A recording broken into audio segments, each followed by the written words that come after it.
Barrier games are a specific form of information gap activity. Information gap activities are such activities where learner A has information that learner B needs. In barrier games, learner A and learner B sit with a barrier between them and are required to convey information to each other. This can be a physical barrier, such as a tall book between the learners. Learners could also sit back to each other, or use different devices such as a computer or tablet at a distance from each other. The information that each learner has can be in any form.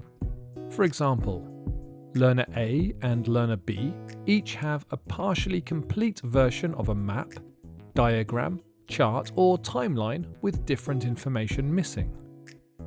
Learner A gives instructions to learner B to enable them to draw or complete a picture or diagram, and vice versa.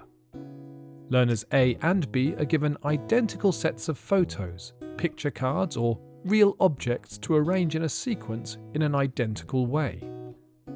Learner A has a picture or object to describe to learner B, who has to guess what it is.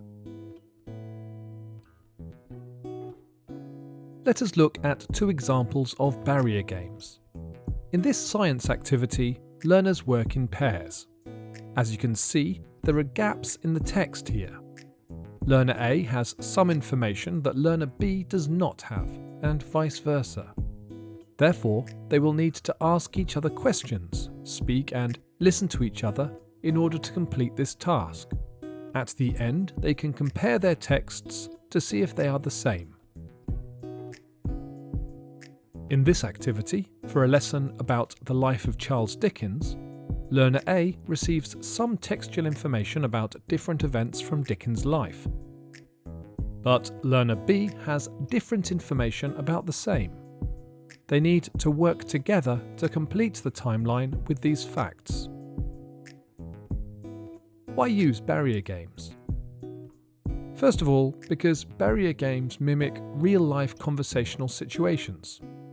Learners will develop both speaking and listening skills. They will need to listen to what the other person is saying in order to complete the task. Barrier games support learners with the development of strategies for communication, rewording, requesting clarification, questioning, giving and following simple, clear instructions, clarifying or describing. While they develop language skills, barrier games allow learners to practice subject-specific language at the same time, thus combining teaching language and content, which is an approach underlying EAL pedagogy. What are our top tips for using barrier games? It's a good idea to provide a model of the language you would like the learner with EAL to use before the activity starts. This can be done by modelling the language orally or providing some written models, for example, sentence starters or suitable questions to ask. Different aspects of language can be focused on. In the first example, the teacher focused on the words indicating a sequence. In the second, the exact same sentences, on different verbs in the past tense.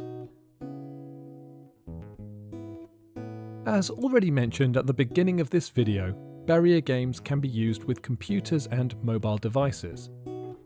In the independent learning situation, learners can communicate using software such as Skype or Zoom, and exchange information provided to them digitally, such as a piece of text or a picture they could describe to their partner. Online, pieces of text can easily be found, copied into Microsoft Word, and gaps quickly created for a pair or small group of learners. The internet is awash with images as well that could be used for an activity where one learner describes an image to another and the other one draws it. For activities where learners listen to one another and using the information complete a timeline, a chart or a diagram, collaborative whiteboards such as Miro.com and Orwap.com can be used where images can be imported and then annotated in real time, visible to all participants.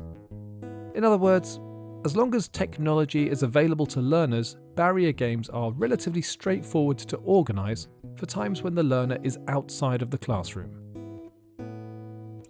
Thank you for watching.